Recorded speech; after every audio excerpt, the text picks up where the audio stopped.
Hola, amigos, and welcome to the Cinco de Mayo edition of Cinema Royale. We're coming at you a little late this week. That seems a little bit fast for the intro. I mean, I don't know. I think I cut it off right, but it's me, so I probably didn't. All right, I guess we'll find out in the post. Yeah. Somebody will let us know a couple days down the road that I left a audio running or something like that. Yeah, we apologize for the issues of last week's episode, but, you know, it is what it is. Hey, I'm trying to produce and host and do everything at the same time, folks. I'm sorry. Oh, my God. Better. Anyway. So we're coming at you. Yeah, it's on Cinco de Mayo. We were going to do a show for Star Wars Day yesterday, but we couldn't get around to it. So I hope everybody had a great Star Wars Day. Not a lot of news that dropped for Star Wars on Star Wars Day, which is kind of rare for them. I mean, they didn't really do that. I mean, they did have a couple of things. They had the Simpsons Star Wars crossover short that was announced, I think a couple of days ago. I think that debuted yesterday, or maybe it's this week. That's happening.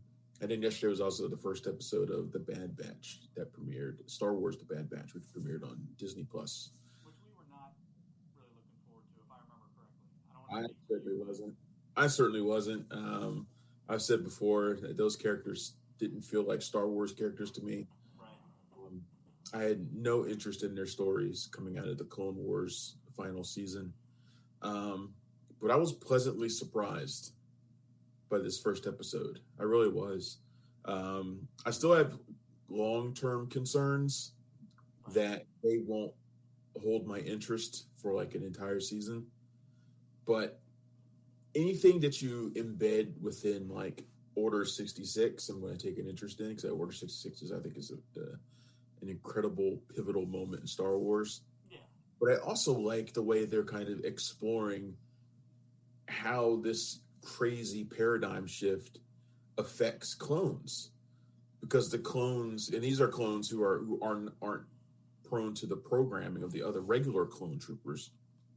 So Order 66 comes, and they're told they're going from serving with the alongside the Jedi and battling droids, killing droids, who cares about them, to now serving for the evil Galactic Empire and killing the Jedi and attacking humans, some of them innocent. That's a whole existential crisis for Clone Force 99, and I'm actually interested in seeing how they explore that. I think that's a really cool idea. And not even to mention that they haven't really got into their replacements yet. I mean, anybody that's a deep down Star Wars nerd like myself knows that Palpatine was essentially a white supremacist. Pretty much. I guess in Star Wars it wouldn't be a white supremacist, but like a human supremacist, I guess. That's why when you look at the original trilogy, it's all humans, and usually old white guys on the decks. And of course, they wrote that into the explanations that once the clones died out, because their life expectancy is accelerated, they were replaced with nepotism and racism and all that kind of stuff that filled out the battleships. So they're going to have to deal with that as well too, saying, what do we do now that we don't have a fight? Right, and they kind of suggest some of this stuff by having Tarkin, Grand Moff Tarkin, appear. Mm-hmm. And Grand Moff Tarkin is against the use of clones for the most part, but he's really against the Clone Force 99, who aren't subject to the slavish devotion that the regular clones are because of their programming. Yep. So he's trying to phase them out. So yeah, it's a really interesting story, and I'm curious to see where it goes. I've seen episode 2, can't really talk about it yet, but I'm in it for the long haul for now. We'll see where it goes. Yeah, I was pleasantly surprised. I will admit. I mean, I'm kind of starved for anything Star Wars at this point. Mandalorian just did so much for Star Wars fans to really get that appetite wet, and leaving you with that shot of Luke Skywalker and then nothing. So I've been starving for it. So I was a little bit upset at first, because the first thing the Bad Batch does is retcon a bit of Star Wars history. I hate retconning, and to see them kind of inserting Clone Force 99 into established events in Star Wars, I'm kind of like, So we get Caleb Dune, who grows up to become Kanan Jarrus in Star Wars Rebels. Mm-hmm. We've seen his that moment when Order 66 happens and he's there and his master gets killed. That's been shown before. And it's been in the comics, too. Right. This has been shown before, but they've inserted Clone Force 99 into it now, and I'm kind of like, really? I don't know about that. I don't know about that. I mean, it's funny because you and I both are big comic fans, right? And so you'd think we'd be just fine with retconning at this point, seeing how they were retconning was pretty much defined by comic books, but it's a weird thing they have to do because they do have to put interconnected tissue in places that it wasn't before to really make them get the Marvel feel that they're going for. But there is a very thin line you have to walk between, like saying Captain Rex was in Return of the Jedi because there was a tan guy with a white beard. Right. Fine, whatever. I'm fine with that. But then inserting into major points like this, almost like you're photoshopping them in the background of a scene doing a real George Lucas is a little far. Yeah, I agree. Kind of a quiet Star Wars day for the most part this year. I spent last weekend going to see Scott Pilgrim versus the World. When you say last weekend, you really mean last weekend because if I remember correctly, you attempted to a few times. I a couple times, yeah. I was supposed to go see it on Friday. The AMC theater near me was the only building in the entire mall that had an electrical problem, and there were so I went there. I was meeting a couple friends there to see it, and I went there, and it's like 1:50, and I was like, "Movie starts at 2:00." It's like, why is it closed? And all the lights out. I was like, "Am I at the wrong place?" Because there's another Tyson's Corner Mall, like not that far away. Right. It can't possibly be there. Nothing is ever there. And so, they had an electrical problem. So I rescheduled it for Sunday at a totally different theater because they were pretty much out. I think they were out of power the entire weekend. So I went to a totally different theater and saw it. And, everybody knows, anybody who reads the site, punchdrankcritics.com, knows Scott Pilgrim vs. the World was my number one movie of the last decade. I absolutely adored that film. Right. But I had never seen it on a big screen before. Oh, really? It was a home video watch for you originally? Yeah, I saw it later. And remember, the first couple of times I watched it, I didn't really, think that much of it. Mm-hmm. Grew on me in crazy ways. I want to know the science behind that because, mine aren't as prestige as yours. But like movies like Anchorman, I remember seeing that the first time and thinking it was the stupidest thing I ever saw. And then it comes on HBO over the summer that year, and I must have watched it 1,000 times, knew every line, funniest movie I ever saw. There's movies like that the first hit, they just don't land with you, and then slowly they build up. Yeah, they just do it. This movie speaks to me in so many different ways. It's crazy. But yeah, seeing it on a big screen in Dolby was just extraordinary. And I'm like all Scott Pilgrim obsessed again. I've watched the Black Sheep video like a couple times just this morning. I downloaded the Scott Pilgrim versus the World 8-bit video game. That's going to be my next question if you got the game again. Yeah, man. I'm thinking about streaming it actually because I haven't beaten it before. So I'm like, I need to stream it and play it. But yeah, so I'm like all into Scott Pilgrim again. I need to look at my Funko collection and see which ones I'm missing. I know I've got a few, but I know there's just some that I don't have yet. But the thing is, Scott Pilgrim Funkos cost like $100. Them joints are fucking rare. Yeah. Well, I mean, that falls into that cult category where there was enough fandom to create the stuff, but not enough to make a lot, so... Yeah, they usually come out, like the most rare ones come out usually around Comic-Con time. Who was your favorite boyfriend in that movie? Of the 12 ex-boyfriends or something? Yeah, the 7 Evil Exes. 7 Evil Exes, there you go. Yeah, remember Mae Whitman was one, so that's why she kept correcting him. It was like exes, not ex-boyfriends. Oh, that's right. My bad. Scott's a dope, so he didn't get it. Right. Shit, man. I really like in terms of like the best fights, I think the fight with Mae Whitman's character is the best fight, but I really like Brandon Routh's. See, I'm torn. I'm always torn between Brandon Routh and Chris Evans' characters. Chris Evans is great too. I just don't like the way his fight ends. Yeah, I can see that. That's cheap. But the fight with Todd is great. It's got great visuals. Todd is just such a perfect jerk, a vegan jerk at that. Gives him superpowers. He does insane shit, like uppercuts him into the moon. Yeah, there's just such a lot of really fun stuff with that fight with Todd. So.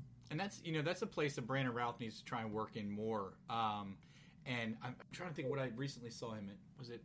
He's a Legends of Tomorrow, right? Wasn't he on Well, yeah, Legends of Tomorrow, but he does an amazing job playing. I always thought he was a good Superman, or at least a good Clark Kent Superman, because he does have that puppy dog, nice guy who's always going to do the right thing look. But as you see in Scott Pilgrim vs. World, if he turns it a little bit, he gets psychotic looking, and I think he could really play like a Norman Bates psycho type situation well. You forget how great that cast was too, man. That cast is top to bottom. I think one of the best that's ever been put together. It is just insane. But and of course, I mean, Mary Elizabeth Winstead. she's it doesn't get much better than that. She's everybody's dream girl from that movie, man. Yeah. Although Scott Pilgrim's got to be top 2, but I put her first in Death Proof. That's my number 1 Mary Elizabeth Winstead movie. Just because she's in a cheerleader outfit the entire time. Possibly. No, I'm a weirdo that is the reason. She's in a yellow cheerleader outfit the entire. But I don't want anybody to get the wrong idea. It's not because of Tarantino's unusually long foot shot that he does for every one of them. Nothing to do with that. I'm not a foot guy. Fetish is very well known. Yeah. Oh man. Oh man, we've already spent a lot of time talking about shit that has nothing to do with the stuff we were supposed to talk about this week. Yeah. That's okay. But let's just real quick. You talk about the cast. I just looked it up to remember one of the names that I couldn't, but now it's really blown my mind. Michael Cera, Kieran Culkin, Anna Kendrick, Alison Pill, Aubrey Plaza, Mary Elizabeth Winstead, Jason Schwartzman. I mean, that's a ridiculous cast. I didn't realize it was that deep. I haven't even gotten to Brandon Routh and all those Chris Evans and all those guys. Yeah. I mean, it's just insane the number of people in that movie, man. We have a tendency to do this whenever in pre-show, whenever we're like, we got a lot of stuff to talk about, we just have to go through. We always pick one thing and spend like 20 minutes on it at the beginning. It just kind of is what it is. Yeah. We are going to talk about Without Remorse today as well. So we got that. Did you get to see Mitchell's versus the Machines? I did, of course. I got a 4-year-old and a 6-year-old. What do you think? Okay, yeah, I know, right? Mitchell's versus Machines also came out this week, and Marvel dropped a bunch of shit on us the other day too. A couple of days ago, bunch of new info, a bunch of release dates, a couple of titles for movies that have changed. We got our first look at Eternals from Oscar-winning director Chloe Zhao. Mm-hmm. A whole bunch of stuff, man. It's been pretty nuts the last couple of days. So. Let's get into it. Let's talk about Without Remorse. Just a quick heads up. My media is not in the right order, folks. So you're gonna be seeing a lot of weird jumping around. Like we were just on Mitchell's vs. Machines, and now it's Without Remorse. Well, you know what? For some reason, there was a Thundercats logo up in the background. Whatever you have queued up, let's talk about that. Well, I switched over now, so I finally figured out an app I can use to switch the scenes. It'll show me what's on it instead of just guessing every time. So. We should be there. So Without Remorse, Michael B. Jordan making his way into not a Jack Ryan role, but a Tom Clancy role. Yeah. Right? Yeah. So he gets to play John Clark, John Kelly.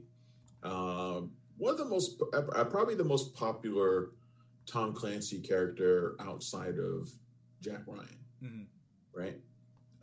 He does Sam Fisher, too, with the Sniper Cell stuff, too, right? Were those ever books, though? For some reason, I always thought those were just games. I'm pretty sure they're books, too. But then again, I wouldn't know. Yeah. I was just making sure they were Clancy, also. Yeah, no. They're Rainbow Six. That dude is prolific. Well, they kind of... I think there's some hints of that Rainbow Six could be coming in this movie. But he plays John Kelly, whatever. John Clark. John Clark, yep. Is he a Navy SEAL? What was he? Navy SEAL. He's a quote unquote elite Navy SEAL, and he gets wrapped up in a conspiracy and all that usual jazz. I mean, it's all pretty standard, but I think the big takeaway for me from this was that Michael B. Jordan's no fluke. Not that anybody thought he was before, but I don't recall him playing a role like this before. Like, he's done Creed, obviously. We knew he could fight. But, a shoot 'em up, blow 'em up action lead. And I know there's been some negative things said about this movie, but I didn't really fall into those. I had a blast with it. And I thought, his charisma is just getting better every year. I think he's the main reason why I liked it, because I do think there are issues with the movie. Like you said, it is pretty standard. they go on a mission involving some Russian agents that they weren't expecting. They could possibly set off World War III. After the mission is over, members of that squad start being picked off, killed. And then when they attack Clark's house, they get him. He doesn't die, but they kill his wife. And from that point on, he is on the path of revenge. Without remorse. Totally without remorse. In fact, that's probably the title. It couldn't be more accurate because he's brutal. He's pretty brutal in this, man. He does some crazy stuff. That the car scene where he sets it on fire and then gets in there to interrogate the guy was hilarious. It was hilarious because it's absurd, but it's also, but at the same time, Jordan sells it pretty good. Like I bought it. I bought it from him. So the storyline is fairly standard stuff. It doesn't quite feel like a Clancy in some ways. There's not as much intrigue I felt than that I was expecting. Right. There's not as much of that at all.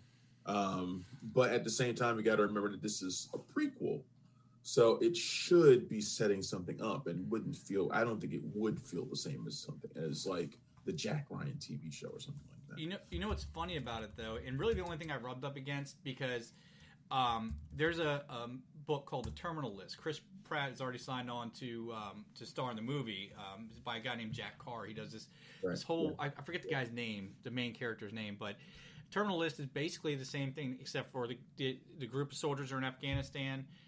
They all get killed except for him, and then they kill his family, and he goes on. He's got a list of terminal people he's got to kill. I mean, in theory, in general, the storyline is hard to very generally, team gets killed, wife gets killed, guy goes on revenge. Military soldiers. Yeah. It's similar. I'm just not explaining right, but the two stories are much more similar than I'm making it out to be. So I had that in my head, and I really, really enjoyed that book. So I kept having to go back from that, but it was Michael B. Jordan and Lauren London, who, where do I know her from? Because I'm a fan.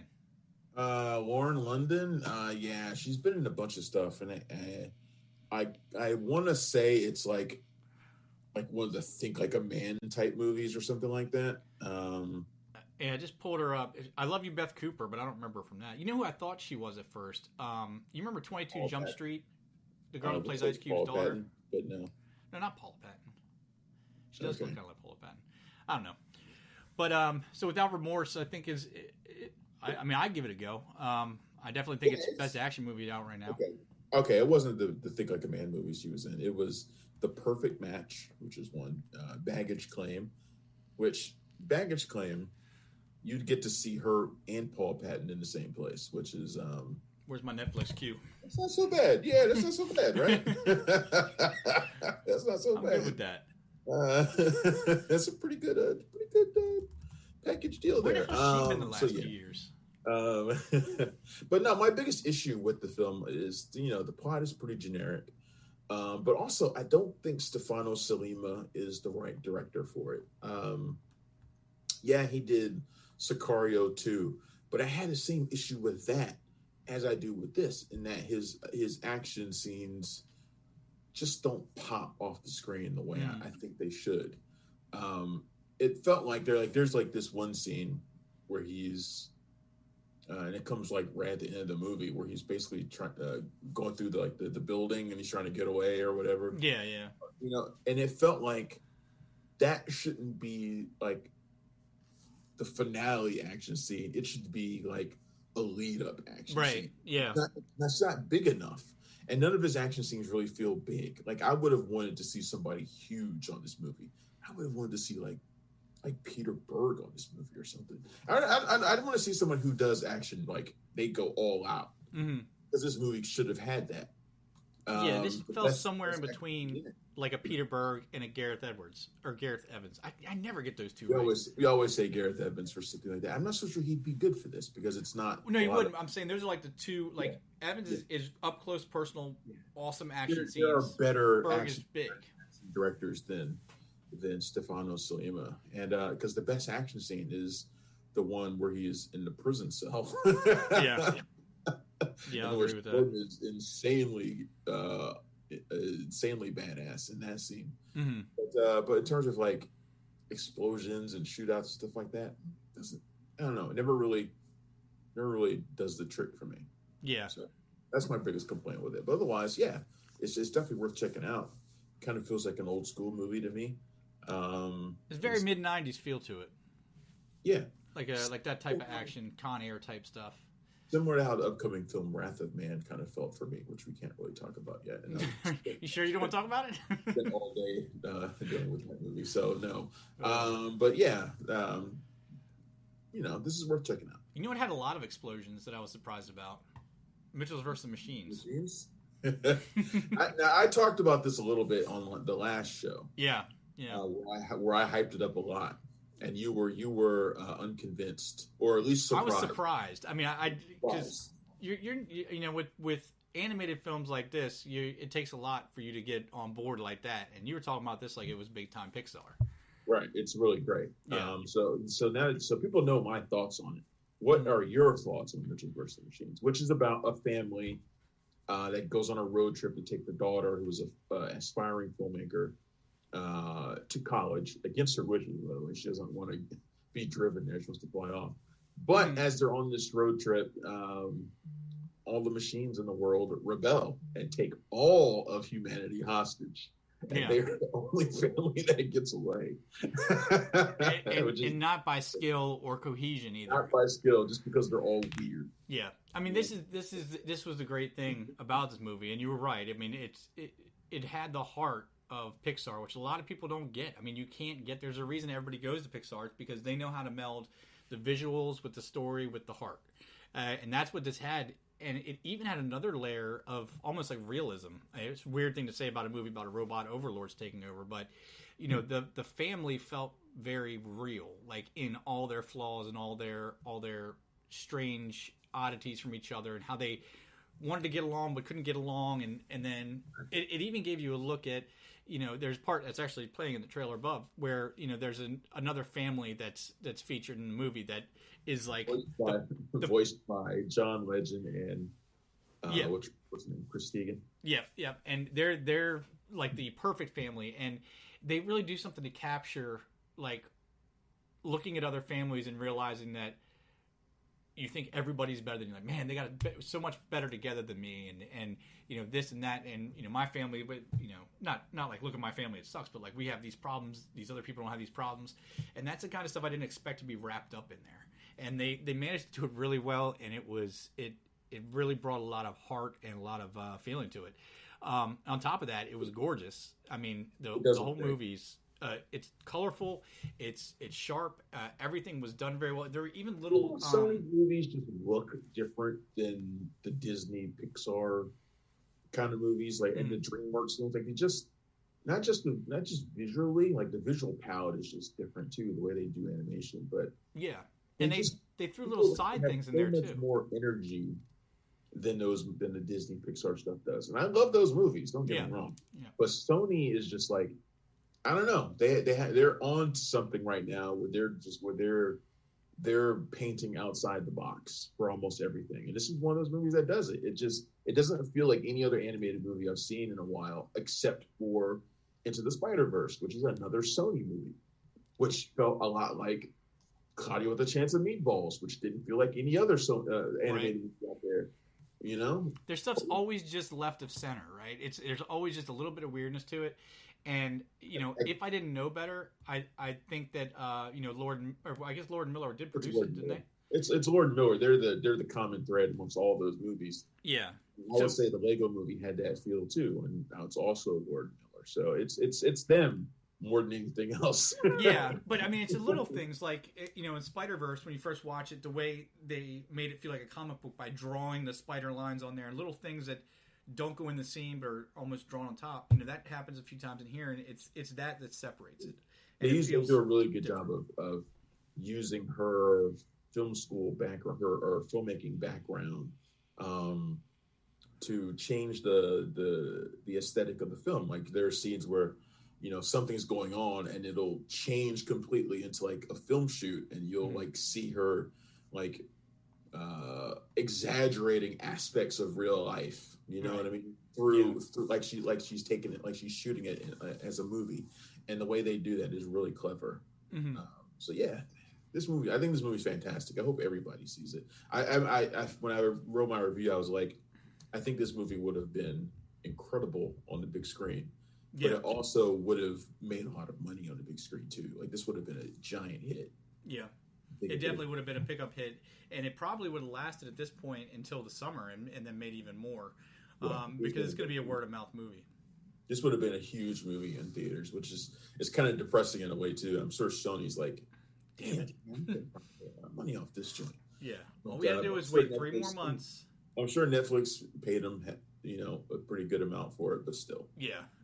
So, but yeah, I mean that's it. I know I'm not so discerning with the kids' movies. I find myself watching a lot of everything that comes out, and there's something redeemable about all of them. But this is one of the ones that separates the boys from the men, if you will. You're going to show the kids Snatch so many times, Yeah. They don't know if they get it. You joke, but I'm like the worst. You know what I've been doing with my 4 and my 6-year-old? I've been playing Mortal Kombat 11 with them. Fatalities and all, and I am not a good parent. Let me just put that out there. If I ever had kids, I liked Mortal Kombat, I would do the same thing. Yeah. So.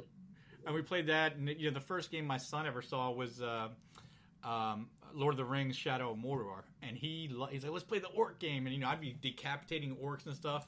It's so much fun. That's funny.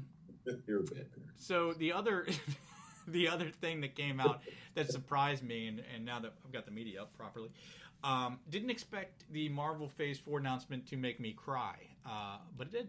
I had someone else say that they were like crying at the announcement. Man. Jesus Christ, y'all! It's Stan. It's Stan Lee's voiceover, and it's. I mean, he does what Stan Lee always does. He hits for those really obvious emotional. I'm pretty sure cues. that was a Stan Lee voice actor. Whatever. It tricked me. And he's like, "We're all family. Excelsior." Dead for years. I mean, it's like. I don't know when he would have done this, but yeah. Well, I mean, they could have just he could have just said those words at different times in his life, and they cropped them together. But it's very possible. It's a quick retrospective of what Marvel's done up to this point, and you really forget. I mean, the whole point of the thing is that at the end you get Phase 4 announcements, and you get the first clip of the Eternals. But what really struck me was the first part, because you forget what Marvel's done for theaters and for movies as a whole, until you're reminded of it in a clip like this, and you see all those big moments from all those movies. And I can't even remember what it was like when the biggest thing we ever had was X2 or Spider-Man 2. I mean, when they replay that portal scene, the theater reaction for the portal scene in Endgame, it's just it really solidifies it as the culmination of 10 years of excellence in filmmaking. I'm pretty sure that was Comic-Con. Wait, was it the Comic-Con that they're showing in there? That may have been Comic-Con. It may have been. I don't know. Anyway, seeing everybody cheer again for On Your Left is just... Yeah, man. That part was tight. The video, I'm sure everybody's seen it by now. I'm sure it's been watched millions and millions. Oh, yeah. It's basically a welcome back to theaters, because Marvel has been out of theaters for over 2 years now. Mm-hmm. And yeah, they have been missed. Sure, we've seen them on Disney Plus plenty, but they've been missed on the big screen. It's not the same. No, it's not. And there's not going to be a full comeback in theaters until Marvel returns. It's some will probably not like to hear that, because they think that Marvel has too much power and influence over the industry as it is, but it's the truth. We won't be able to fully measure how far back we are. You know what? They earned that. How far back theaters are, theatrical, is until Marvel puts out Black Widow or some of these other movies that are coming out. Once those movies come out and we see how people are those going to be enough to bring people back into theaters? I think so. And when you see a lineup like this and the reaction that people had, just for the most part, these are just date announcements. Yeah. Some of them we already knew, and you're like, and people were just like, "Man, Marvel's coming back, man." It's just. Well, to be clear, I cried because of Stan Lee, his voiceover, not because of the dates. But I was close. Yeah. But I mean, they're doing it really. I know, but it's not just you. I'm talking about other people. I know. Tears. It's not just because of Stan Lee. It's just like, man, Marvel's coming back. I ain't seen Marvel in ages. So yeah. Well, it's like I went to my first cookout. A friend of mine's daughter had a birthday, and everybody was vaccinated. So they did a little thing in the backyard, And I'm a homebody as it is, but I got to be honest, when I went out and was in a group of people without masks again, and it seemed normal, it really was striking to me. And I think that's what this is hitting on a lot too. And the genius of what they're doing is including that shot of Endgame and reminding people of the difference between home and theaters. We all loved WandaVision. We all loved Falcon and the Winter Soldier, and we had a lot of fun talking about it. But there is nothing that will replicate sitting in a movie theater seat next to your buddies in a packed theater watching Cap call Mjolnir to him for the first time and hearing that cheer and having that electricity. And that's what Marvel brings. And anybody that's got a problem with Marvel deciding when the movie theaters open again, better just stop and thank them, because they're pretty much the only reason to keep theaters at this point. People hate to hear that too. All right, so a couple of the big announcements. So the title of the Black Panther sequel has been revealed, and it's, I think, a pretty predictable one. Black Panther, Wakanda Forever is the title of the sequel. Now, it didn't tell us anything else about it. Do you have the date up there for it? If you want to wait until it comes back around, I can. It's on the thing. I'll grab it. Yeah, so we don't know much about what this story is going to be, but obviously the thing they're going to have to deal with first and foremost is the death of Chadwick Boseman. Nobody knows what they're going to do exactly, who's going to be Black Panther.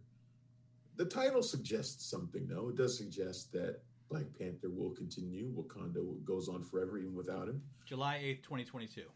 Okay. That's not as far away as it seems. Which means filming will probably be taking place fairly soon, I would imagine. I told, like, when we talked about this before after Boseman's death, I said I have an idea of how the movie will begin, and I still feel that way. Like, I feel like there will be some sort of crime in progress in Wakanda, like somebody trying to steal some vibranium or something, and Black Panther will show up and defeat them, and we'll be all sitting there like, who's in the seat? Who's in the suit? And and then eventually we'll get around to it, and the person will just take off the mask, and we'll see who it is, and we'll all be surprised. Like, that's the way. That would be awesome. As soon as you mentioned this, isn't that the way though? Isn't that the way? Oh, 100%. But the problem with it is we all know Marvel has good security. See them in action and leaves you wondering, who is that fighting like T'Challa underneath that mask? Who is that? No, it's perfect. But how are they going to, even on the most strict set pictures always get out. And the only thing they can possibly do is hire 7 actors to put on the Black Panther suit and walk around so we don't know who it is. This could be really fucking hard. Yeah. I don't know how they're going to do that. But it's Marvel. I mean, the other thing is they do have, since going into with Disney, they do have the technology to do it fully in studio. I mean, with a big movie like this, you can't really do that because there's always something that feels lost. But if you watch The Mandalorian, I mean, that's all done on the I forget the Void or something they call it. It's a big circle of LED screens that they use to project whatever the scenery is, and it looks like you're there. If you cannot tell where that starts and ends in Mandalorian, so there's no reason that for something like this, if it's going to be Wakanda based, especially fully Wakanda based, no reason you couldn't stay in studio the whole time. Yeah, that's going to be. I don't want to know. No, I don't want the report to come across that says new Black Panther revealed. I don't want to see that post. I don't want to see it. I want to be surprised in the theater. But the professional part of me knows I'm probably going to know before he goes in there. Oh yeah. I mean, we can't really avoid it. But let's just put this out. Who would be disappointing for you to be in that suit? The most disappointing person to be under the mask, Tony Stark. Agreed. You'd be like, now Tony Stark, or since it's a Black Panther, are we going Tropic Thunder Tony Stark? No, he's just a dude playing another dude disguised as another dude. Of the most logical candidates for the job. Yeah, like Shuri. Would you be disappointed if it was Shuri? The disappointing one, I think, would be like M'Baku. Yeah, he's too big. Like the most disappointing. He'd be and like, I also don't think you could hide him underneath the suit because he's so big. yeah, he can be Black Rhino. He can't be Black Panther. Panthers are agile and. Yeah. Shuri seems like the most obvious bet, and it's kind of what happened in the comics for a while too. Mm-hmm. She became Black Panther, but she wears a totally different suit. Not that they couldn't change that in the movie if they wanted to. My guess, honestly, is that it will be Killmonger. That is my guess, but we'll see. Because I don't think he's dead. I think he comes back anyway at some point. And I think this will be one way of doing that. He's already been quote-unquote king of Wakanda, sort of. He took the title, he took the mantle from T'Challa for a while. Yeah, he's taken the pink flower and all that stuff. You know who I'd like to see would be a surprise, I think, because nobody's really mentioned it. But Lupita Nyong'o's character, Nakia. Really? She's a fighter on par with T'Challa in Black Panther. You know, they're right one by one. The whole thing through the Black Panther movie was that they were kind of on par with each other, but then she just kind of disappeared. So I think that would be cool. It would be an interesting path to take for sure. I can't wait to see. I don't know why he's become such a draw for me, but I cannot wait to see Red Guardian in Black Widow. I don't know why. Every clip I see of what's his name as Red Guardian, it just looks like that movie's going to be a lot of fun, but also it's going to be really bittersweet, I'd bet. Yeah, I'm excited for Black Widow. I'm more excited for Shang-Chi. But I'm excited for Black Widow. I'm curious to see where that goes. And that's moved from May 7th to July 9th. Yep. I really want to see, which, by the way, the some of the news that came out today, the Loki TV series is going on Disney Plus has been moved up 2 days. Its premiere has been moved up to 2 days. And all future episodes of it will be on Wednesdays, not Fridays, like most Marvel shows or most Disney. And the reason for that is because if it had stayed on Fridays, the finale would have conflicted with the release of Black Widow.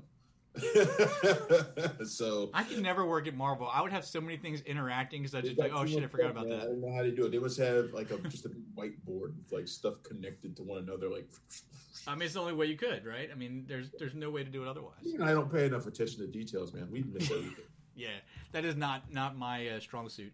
Shang-Chi is September 23rd, 2021. I've watched Black Widow. What do you mean we have Black Widow and Captain Marvel coming out on the same day? Who missed that? That can't be. How would that happen? Just move it. Yeah, Shang-Chi and the Ten Rings, which every time I watch the trailer, I get more and more excited for. Awkwafina she's just a force on screen. She has like 4 seconds of screen time. And 2 seconds that I'm really talking about when she's in the Corvette or whatever, and you just see that big old smile of hers. And she's just, I love her. But that's September 23rd. Yeah, I love her too.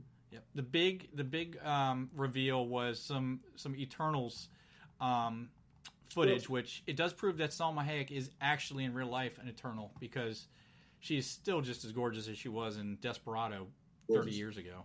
And also, the Captain Marvel sequel is going to be titled The Marvels. So is that just going to be Captain Marvel and Miss Marvel, or are we thinking that Proton's going to be there Miss too? Marvel, the girl who's playing Miss Marvel in the Disney Plus series, will be in the movie too. And also, Teyonah Parris, who played Monica Rambeau in WandaVision, she will be in the movie too. So basically, you got all the Marvels in the movie. So what's? I wonder. It must be a. So then, okay, because what I was thinking is it must come out before Miss Marvel because it's obviously going to show her part's going to be showing why she is Miss Marvel because she's a fan of Captain Marvel. But if Monica Rambeau's in it, that means it's in the past, probably in the early 2000s. No, you're getting it mixed up. What do you mean? First of all, I don't think we know that the Marvels comes before Miss Marvel. I don't think we know that for sure. It would make sense to as an intro, but I guess you don't have to do it that way. Do it that way. You're thinking of Maria Rambeau, who was Monica Rambeau's mom, who was in the first Captain Marvel movie. Oh, so Monica's the daughter, and Maria's the... Okay, gotcha. Remember, Monica's the daughter who was just in WandaVision. Yep. Okay. Yep. I am mixed up. Remember, a big part of her character arc in that show is that her mom is dead. Yeah, so I was saying it must be in the past because her mom's dead, but I was thinking of the mom. So she's what, Photon, right? Yeah, she's been Photon, Spectrum, Captain Marvel, Miss Marvel. She's been all of them. She's had a bunch of names over the years. So Photon is my favorite of the bunch. But yeah, she's going to be in there too. So yeah, pretty much all the Marvel's women are in there. Yeah, so hence the title. We've got everything out to May 2023, with 2023 being Ant-Man and the Wasp: Quantumania and Guardians of the Galaxy Volume 3. There's one thing conspicuously absent. That finally has a date now. Yeah. One thing conspicuously absent, which they already told us, that there'd be no group movie, but I kind of expected there to be anyway. But it doesn't look like there is. It doesn't seem that way, but I mean, I wouldn't put it past them to. I mean, I guess not in Phase 4. Maybe there'll be one in Phase 5. And really, I mean, I guess 2 years, because 2023 seems like so far away. When you consider the last 10 years went by so quickly, and how, it was 5 years after Thor debuted that we got Guardians of the Galaxy. So, is the other thing I'm thinking of, and I'm all over the place here, is that there's no indication of the Young Avengers other than Mrs. Marvel or Miss Marvel. I mean, I think the Young Avengers is something that you need to build to. You wouldn't see that right away now. The characters are slowly being introduced in pretty much every Disney Plus show, right? And some of them have already starting to make their appearances on the big screen, like Cassie Lang, who's been in 2 Ant-Man movies and will be in the 3rd. Mm-hmm. Considerably aged up, by the way. 3 different actresses. Right. So she's getting ready to obviously be part of Young Avengers, most likely. We haven't even talked about Spider-Man No Way Home, which is this December. This 2 years won't feel like 2 years because you'll have a Marvel movie coming out either on TV or on movies. Like every couple of months, it'll seem. Yeah. I mean, yeah, because if you look at it, you're like 2023. But like you said, all you have to do is think about the ridiculous amount of Marvel movies we've already seen, and how Endgame. I remember that feeling so far away, and now we're 2 years past it. Yeah, can you believe it's been 6 years since Guardians of the Galaxy 2? 2? Nope. In 6 years. That came out in 2017. Yeah, I don't like thinking about time because it just keeps going faster. I bet you don't. I don't either. I don't. Yeah, I was thinking about that today when I was posting James Gunn, who said today or maybe yesterday that Guardians of the Galaxy 3 will be his last one of the franchise. So even if Marvel continued it, which they probably won't, but if they did, he would be part of it. Right. And what else came out? There was Andrew Garfield, who is denying the rumors, just as Tom Holland did, that Tobey Maguire and Andrew Garfield will be in Spider-Man No Way Home. Yeah. Who knows? I don't know who to believe. I guess at this point they might as well keep up the fake out or whatever word that is. The rumor might have been wrong from the outset, but then again, at the same time, sure seems like they should be in the movie, considering we've got Jamie Foxx's Electro and Alfred Molina's Dr. Octopus. Yeah, I mean, they act like, because he, in the quote that you put up in the article, which you guys can catch right now on punchdrunkcritics.com, is that he said it's fucking hilarious. But dude, is it really that far fetched when we have all these other people that are confirmed to be in it? Right. So, you didn't see Invincible yet, have you? No, I haven't watched it yet. Have you read the books or anything? God damn, I'm horrible with this media today. Robert Kirkman stuff. Yeah, I've read like one issue. I never really got into it like that. Yeah, it's I hadn't watched it all the way up until the because it was a weekly show, all the way up until the finale aired on Amazon, and I just been hearing so much about how amazing the show and how great it was. I was like, finally I sat down one night and I was like, all right, let me check it out. It is pretty damn good. I mean, it's not the greatest animated show ever, but it is compelling. In the first episode, if you haven't seen it and if you don't know the story, avoid any spoilers, because it is the biggest 180 twist, blow your mind thing in the world at the end of the first episode. And they are full on with the gore, with the violence, with the everything. But the nice thing is it doesn't feel, okay, I'm not going to lie and say it doesn't feel over the top, because I think it's played that way on purpose, but it doesn't feel especially gratuitous. Like, they don't just show people blowing up for no reason, but when a superhero or a supervillain punches a human in the head, their head's going to explode. That's just the way it is. So you see a lot of that, but it's a lot of fun. I would definitely. I think you'd like it. Just it's on Amazon Prime right now. You can watch the whole first season. I have no doubt that I would like it. I'm just in the middle of watching Jupiter's Legacy, which is the upcoming superhero series on Netflix. Mm-hmm. I'm watching that right now. I think that releases not this week, maybe next week. How's my boy Josh Duhamel in that? I love me some Josh Duhamel. Good. He's good in it, man. Yeah, I mean, so far I'm really digging it. The first episode, man, ends on this crazy battle. Mm-hmm. A lot of people die. And then there's a twist. But yeah, I'm feeling it. It's exploration of generational superheroes and kind of passing the torch to a generation of heroes who aren't ready for it. It kind of feels like The Boys in that way, but they're not like lunatics or psychopaths. They're just immature. Yeah. It sounds a bit like Invincible, honestly. Yeah, man, that might be the case. Yeah. But it has some really good visual effects too. So I'm kind of digging it right now. I've only maybe 3 episodes in. I'm gonna fight the urge not to write a review of it. That's the amazing thing, the visual effects of it all. Like, I don't think we noticed. Like, it was obvious in the 2000s where we crossed the line between non-photorealistic CGI and photorealistic CGI, like around the Iron Man time, where you couldn't tell what was what. But we've crossed another plane like that again with backgrounds and with settings. I talked earlier about the void that Mandalorian uses, and the way they've made it to incorporate CGI. They're finally, after 30 years since Jurassic Park, figuring out that you only use it where you have to, not liberally, and it works. And we're seeing some amazing stuff. We still have DC Comics who is using Play-Doh to make their CGI, but everybody else is doing great. I don't agree with you every time you say that. Okay, whatever. You're right. They're not using Play-Doh. They're using whatever that off-brand you get at Walmart is. Some of their visual effects aren't great. I'm not going to sit here and say they're all perfect, but I don't think they're all that terrible. King Shark looks good. I'll give him King Shark. Do it a different way than So yeah, busy week all in all. Anything else we haven't hit? I feel like we missed something. I don't know. Did we? We talked about Loki. We talked about Marvel. We talked about the movies. I'm sure there's something we missed, but who knows? Whatever. Yeah. We talked a lot already. Yeah. It's been, like I said, it's been a busy few days. Next show, we talk about Wrath of Man with Jason Statham. Can't wait for that. What else? Now, I know you can't talk about it. You saw it already, but it's Jason Statham and Guy Ritchie. But the trailer did not feel like Guy Ritchie and Jason Statham. Does it feel like a Guy Ritchie movie?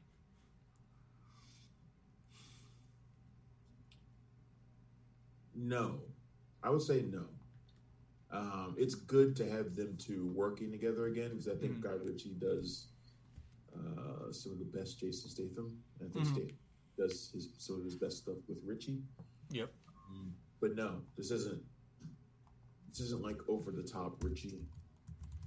It's also not as witty in the same way as like Snatch or Lock, Stock or something like that. It's not like those. It's really dark. But it's also, I can't say it too much, but it's a lot bigger than it seems. Okay.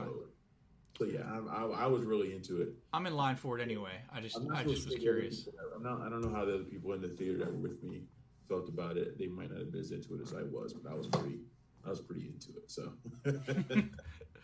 yeah, I mean, I'm sure I'll be a little bit let down since those names are attached and it doesn't sound like it's standard just because, seeing The Gentleman last year just really solidified me as having Guy Ritchie as my favorite filmmaker.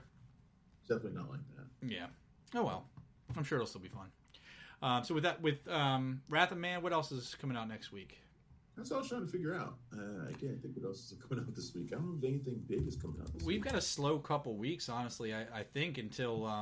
It's quote-unquote slow, but I've got like 5 reviews to write this week. Yeah, well, there's a lot of smaller movies coming out. I've got 2 myself. Yeah, it's like, you said that. I've got 2. What? I do. I know you've got like 17. I never said I do the same amount you do. I need you to have a 5 or 6 movie week where it's like, what the fuck? And the thing is, I'll die. I think I'm doing 5, but I know it should be 6. Like I know there's one that I should do that I probably just won't do because I'm just like I'm already overwhelmed. Here's the thing, and this is what makes you special as a writer. I have a limited amount of creativity, so if I write 2 reviews, I'm fine. By the time I write 5, my last review will be like, movie good, I like, goodbye. And that'll be it. I won't be able to think of the words to put in there. I have a certain amount I can put out every week. I think that's a difficulty a lot of critics have. I'm no different. It gets hard to find new things to say about movies, especially when a lot of them are, 3s. Right. Here Today, The Human Factor, Wrath of Man.